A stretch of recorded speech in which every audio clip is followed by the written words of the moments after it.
Saudações aos queridos irmãos e irmãs da Sociedade Espírita Maria de Nazaré, em Porto Alegre, e a todos os irmãos e as irmãs que nos acompanham pela internet, através das redes sociais.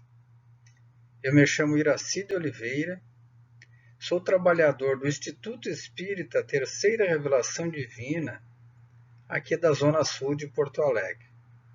Fui convidado para hoje estar junto com os irmãos para refletir a respeito da doutrina espírita e do Evangelho de Jesus.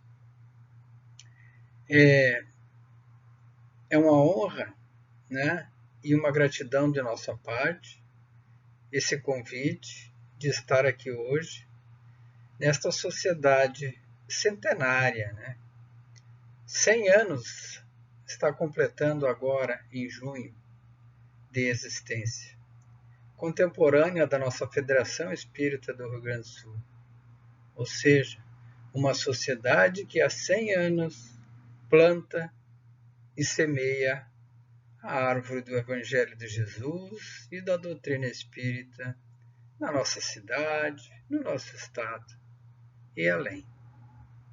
Então, queridos irmãos, hoje o nosso tema escolhido foi Apacenta as minhas ovelhas, que está baseado no diálogo de Jesus e Pedro nas margens do mar de Tiberíades, em uma daquelas aparições do Mestre Jesus após haver desencarnado.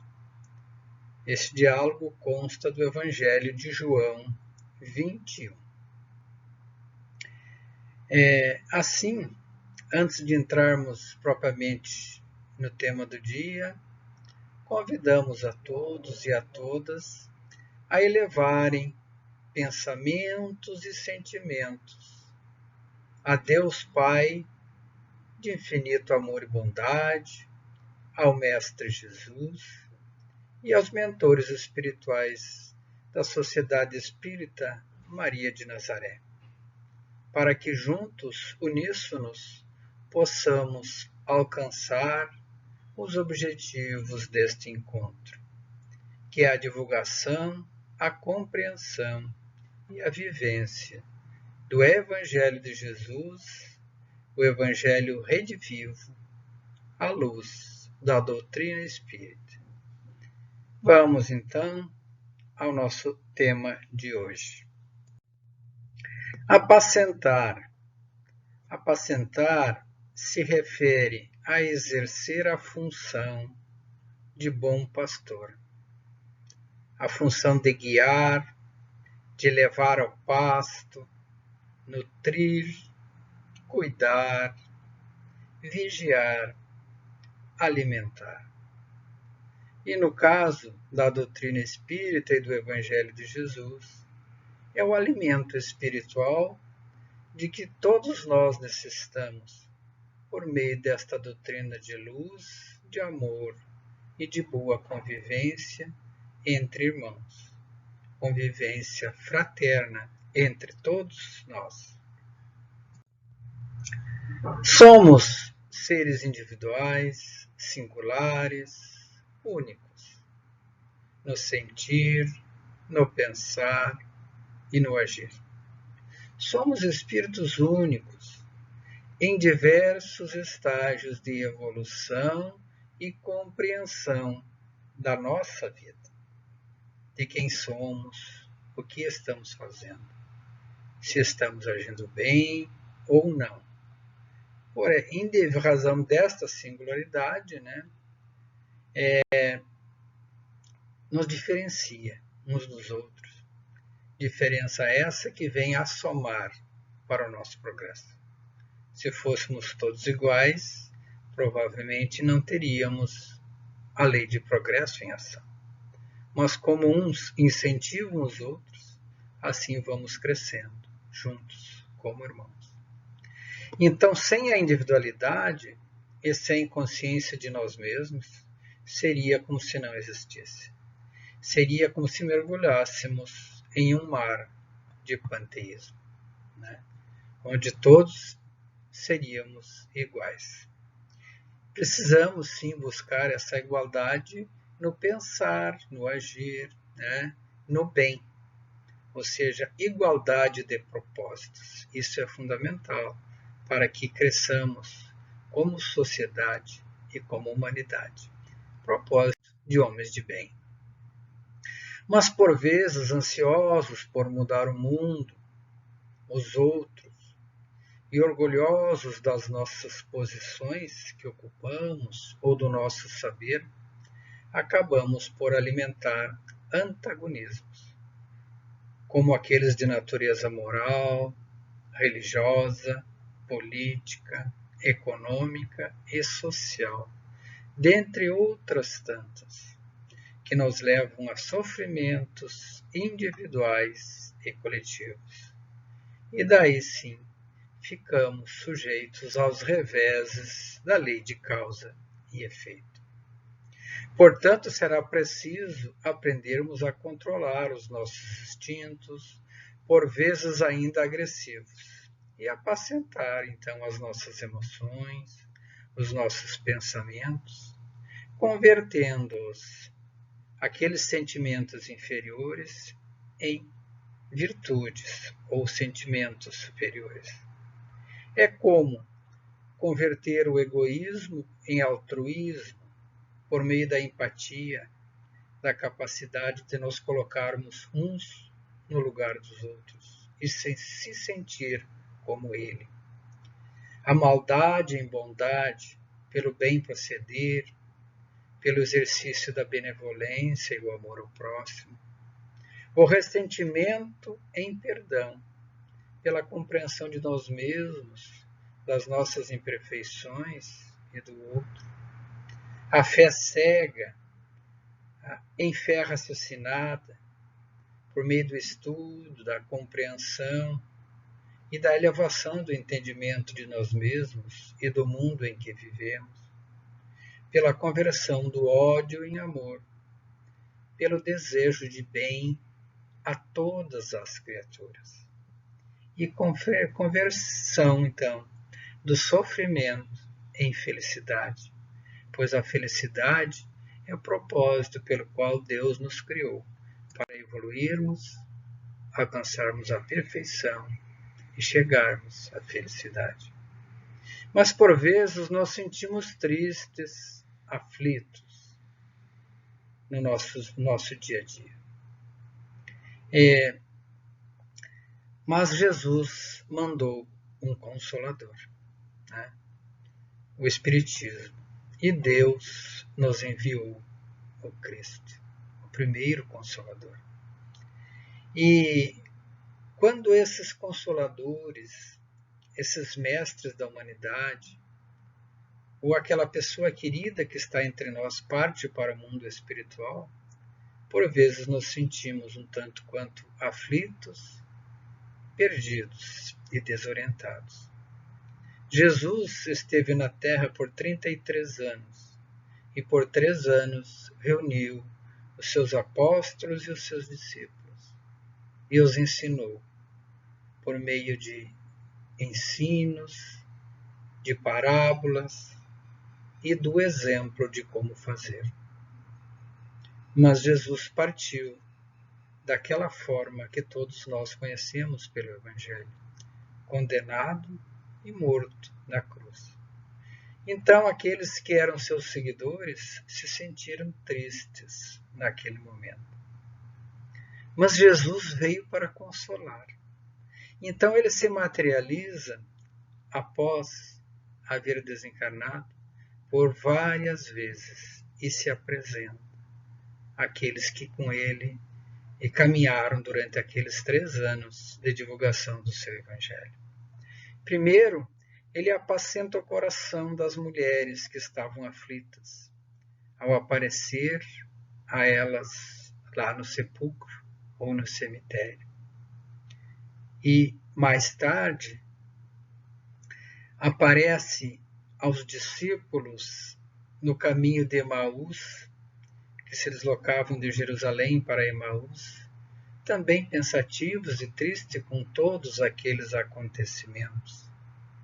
E Jesus aparece a eles, se materializa e caminha ao seu lado e os consola. E eles só reconhecem quando chegam no fim da tarde em uma pousada. Então eles voltam a Jerusalém e avisam os apóstolos.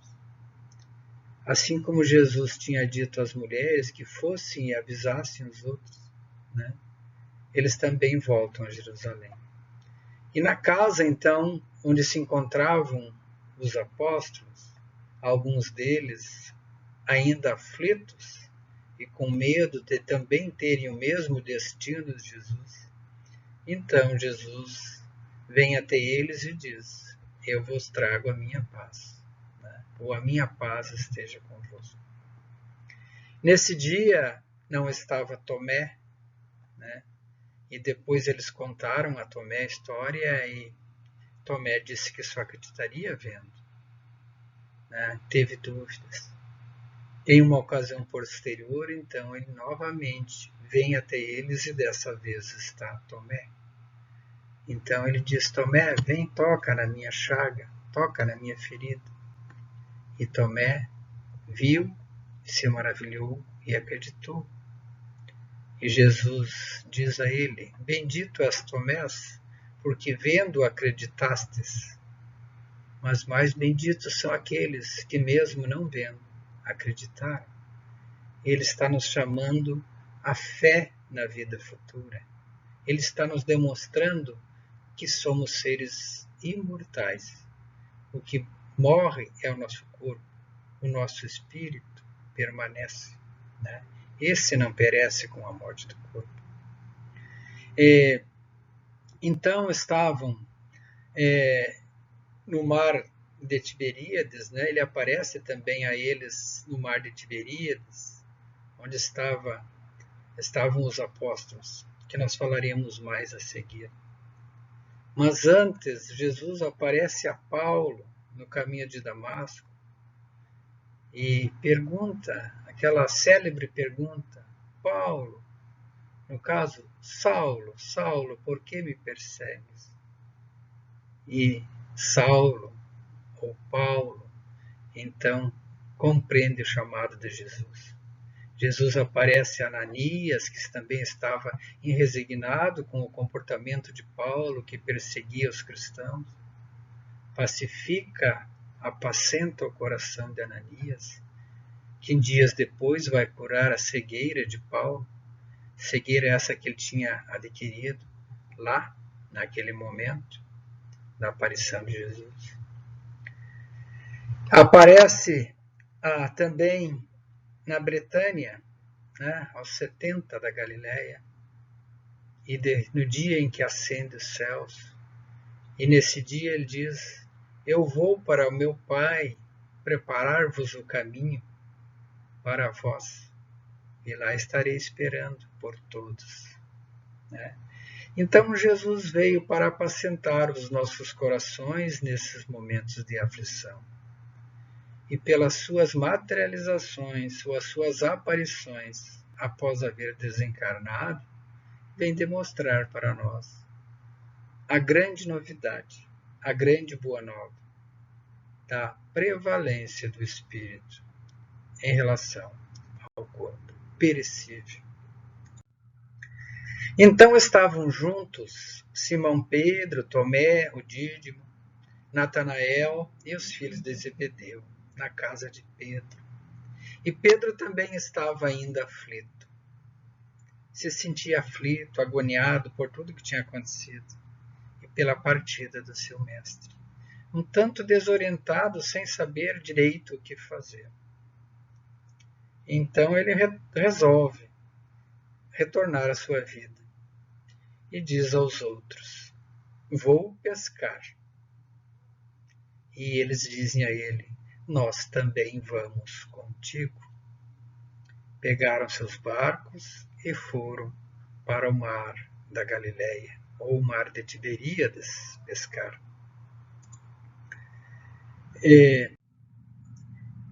Passaram a noite toda a pescar e peixe nenhum pescaram.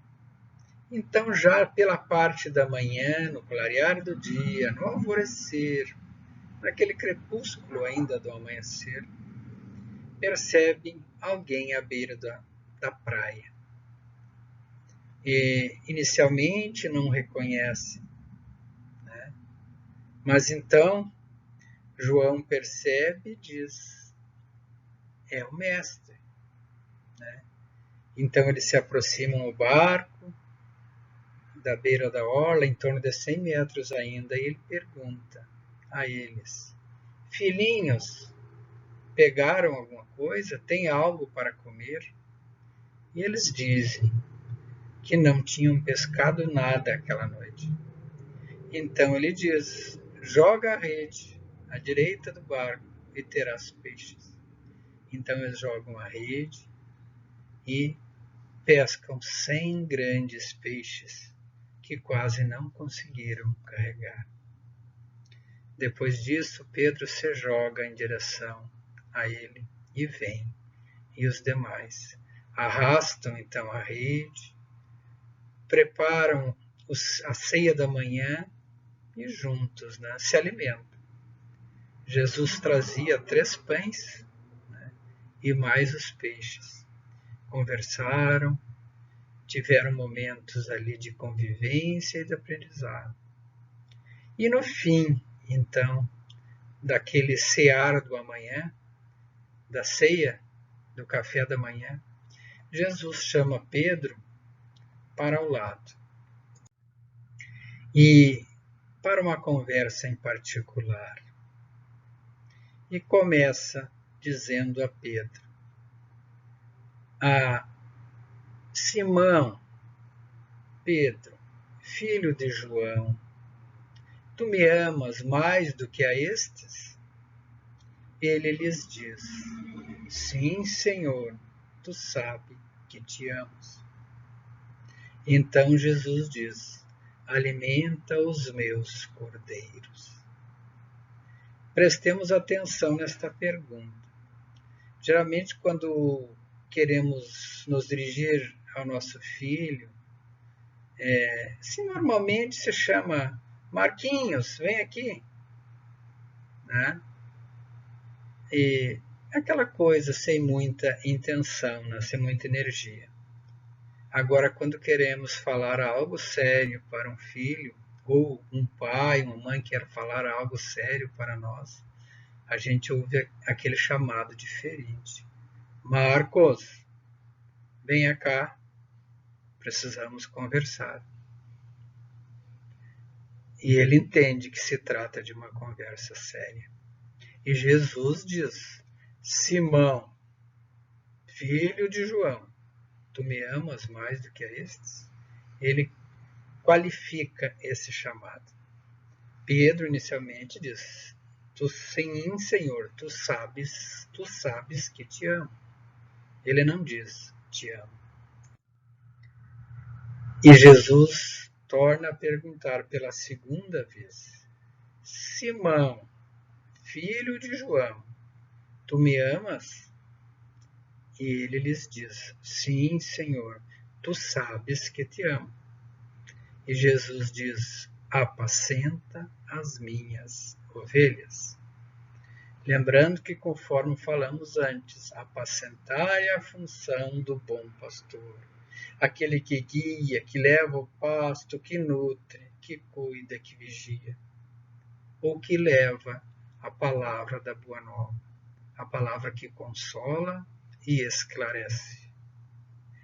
E essa palavra nós encontramos no Evangelho de Jesus e na doutrina dos Espíritos, nas obras básicas e tantas outras obras que nos esclarecem e iluminam o nosso pensar e o nosso entender.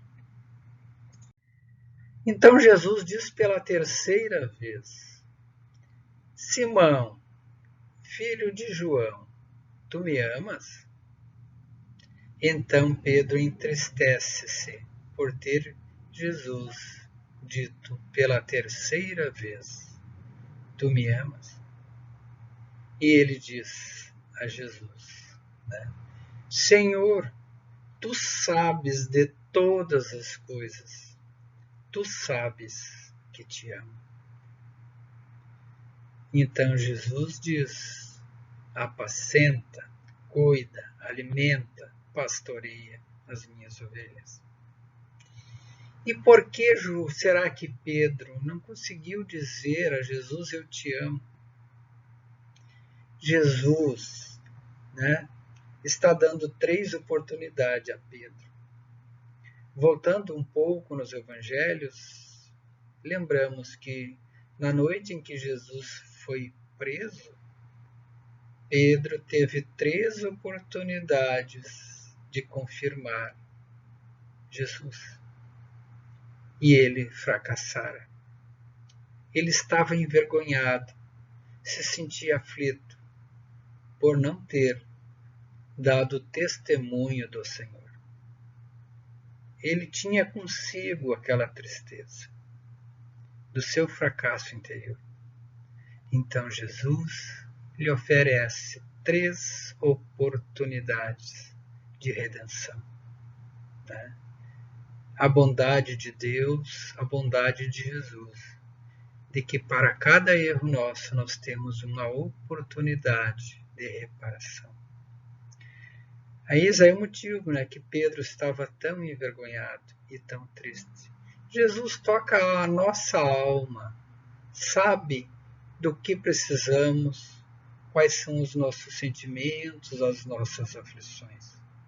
Por isso que Pedro disse: Senhor, tu sabes de todas as coisas, tu sabes que te amo.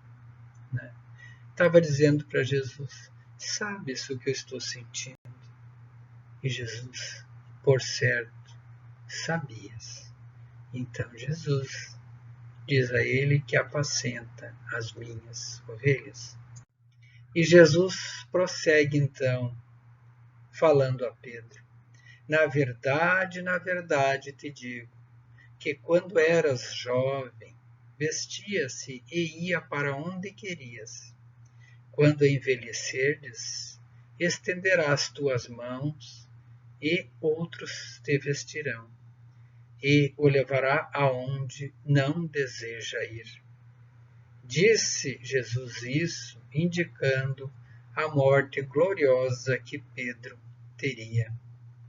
Então Jesus diz a Pedro: segue-me. E entrega, claro, a Pedro a missão de conduzir, de guiar, de orientar os apóstolos naqueles momentos de dificuldade e de seguir adiante com a semeadura da Boa Nova, do seu Evangelho de amor e de paz, né? Esse Evangelho de fraternidade que acalenta, esclarece e toca todos os nossos corações. Para apacentar, então, meus irmãos, é preciso, antes de tudo, a gente buscar a maturidade espiritual, cultivar as virtudes pela busca do nosso autoconhecimento, da paz interior, do respeito às diferenças e da forma de pensar e agir a respeito de nós mesmos e do nosso próximo. Para adquirir maturidade espiritual ou para apacentar os nossos corações, é preciso a gente dominar o medo, aceitando as incertezas da vida, transformando então esse medo em fortaleza. Estamos passando por um período difícil no momento como sociedade. Precisamos superar, né, e seguir adiante, sendo fortes, resistentes às provas individuais e coletivas pelas quais estamos passando. Precisamos superar a inveja, aceitando o bem no outro, né, e convertendo-o em inspiração, controlar a nossa raiva, aceitando o que está além do nosso controle e transformando essa raiva em tolerância. Extinguir o preconceito de toda espécie, né? procurando transformar esse preconceito em conhecimento de nós mesmos, conhecimento do outro, e transformando então esses preconceitos em compreensão e amizade uns para com os outros. Neutralizar o ódio que por vezes pode vir até nós, aceitando as pessoas como elas são e convertendo em gestos de amor. E o que é o amor? O amor é o desejo do bem. Um pai e uma mãe desejam o bem de um filho de um pai e de uma mãe, um irmão de um irmão, e assim por diante. Querer bem, respeitar, né? Lapidar em nós os defeitos, né? Os vícios, e converter esses vícios, né? em virtudes superiores. Apacentar com maturidade espiritual também é parar de tentar mudar os outros e se concentrar em mudar a nós mesmos, porque quando a gente muda, o que está à nossa volta também muda, até mesmo a percepção. Paramos de condenar os outros e passamos a entendê-los e perdoá-los. Aceitar as pessoas como elas são. Entender que todos estão certos nas suas próprias perspectivas. É o ponto de vista de cada um. Né? Não quer dizer que a gente não dê a nossa opinião verdadeira e sincera, mas é preciso respeitar. Né? Às vezes deixar ir naqueles momentos que são necessários. Aquele filho que cresce e precisa cuidar de sua vida, na sua casa, no seu trabalho, em outra cidade. Deixar ir, desejando-lhes toda a paz e todo o sucesso possível. Parar de buscar a aprovação dos outros nas nossas ações. Fazer o bem, plantar a boa semente e esperar o momento para que germine, cresça, floresça e gere bons frutos. Estar em paz conosco mesmo, ser capaz de distinguir nesses dias de hoje a diferença entre o precisar de alguma coisa e o querer, né? Deixando de sermos individualistas e materialistas em excesso. Né? Parar de anexar felicidade às coisas materiais, né?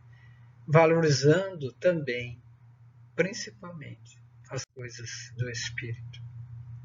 Apacenta as minhas ovelhas significa o apelo do pastor divino ao coração de Simão Pedro para que continuasse a sua missão. Quem diz isso é Emmanuel, no livro Fonte Viva, capítulo 19, Apacenta.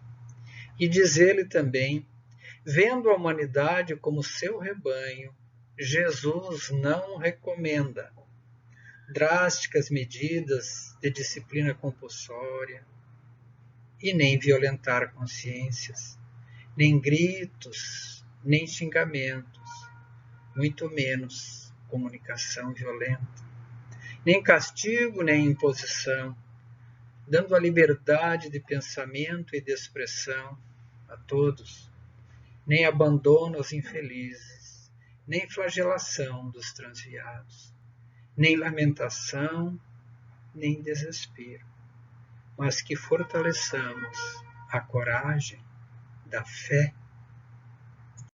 E acrescenta, apacentar né, sustentar os companheiros nas mais necessitados que tu, diz ele.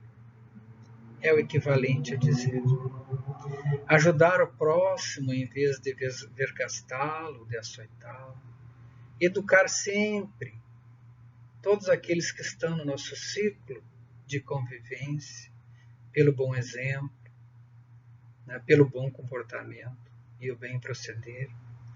Revelar-se pelo trabalho fiel, com autenticidade, dedicação.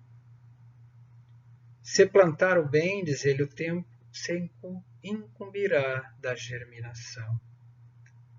Se fizermos análise, que essa análise não seja de destruição, né? Que não julguemos o nosso próximo, destruindo a sua maneira de ser, mas pela compreensão do seu estado evolutivo, do estágio em que se encontra. Porque, por certo, todos nós temos ainda muito a aprender, nesta vida e em outras tantas. O inexperiente de hoje pode ser o mentor de amanhã. Alimenta boa parte do teu irmão e segue adiante. Identificar valores e aptidões e as boas iniciativas em cada um, oportunizando, as ações e orientando de forma fraterna, segura, serena, para que cada um possa descobrir o seu caminho.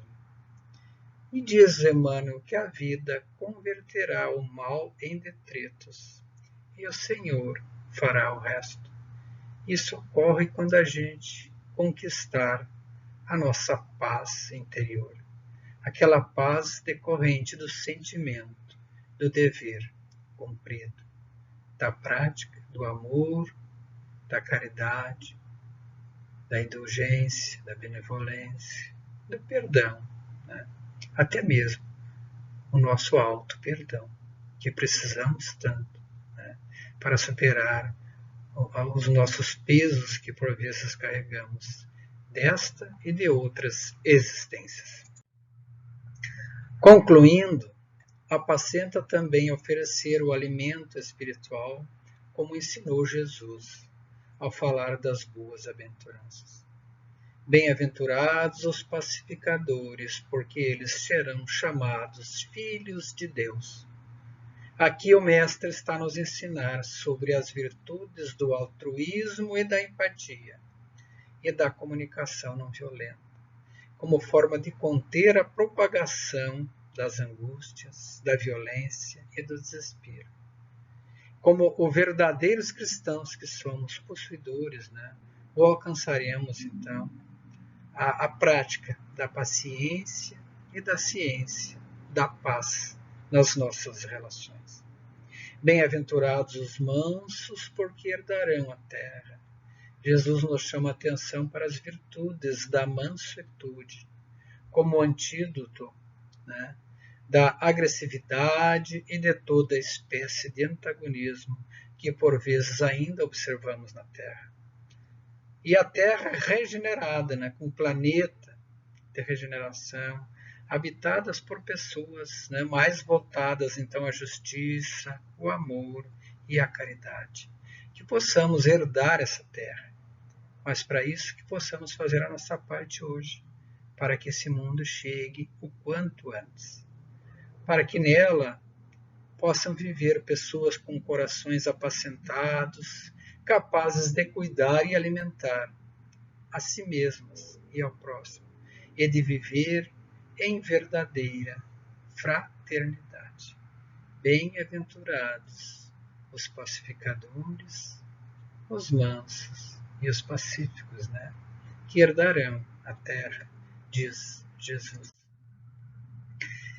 Nossa profunda gratidão por esta oportunidade, desejando a todos muita luz, muita paz, força, perseverança, para superar toda e qualquer adversidade da vida, alimentando e fortalecendo dentro de cada um a fé, a esperança e a resignação. Que apacentemos, então, as nossas más tendências, as nossas imperfeições e possamos, pela boa convivência, buscar viver o caminho das virtudes, o caminho do homem de bem, da pessoa de bem, que busca e pratica a lei de justiça, de amor e de caridade para com todos. Que Jesus nos abençoe e esteja em nossos corações. E por certo, Ele está, cabendo a cada um de nós perceber o seu amor. Que Deus Pai nos abençoe, e a sua vontade se cumpra, hoje e sempre, aqui na Terra, como em todo o universo. Saúde e paz a todos. E que esta sociedade, Maria de Nazaré, possa ter os próximos 100 anos de muito trabalho e amor e fraternidade na divulgação da boa nova do Evangelho de Jesus e da doutrina dos Espíritos, essa doutrina que esclarece e acalenta as nossas mentes e os nossos corações. Que assim seja.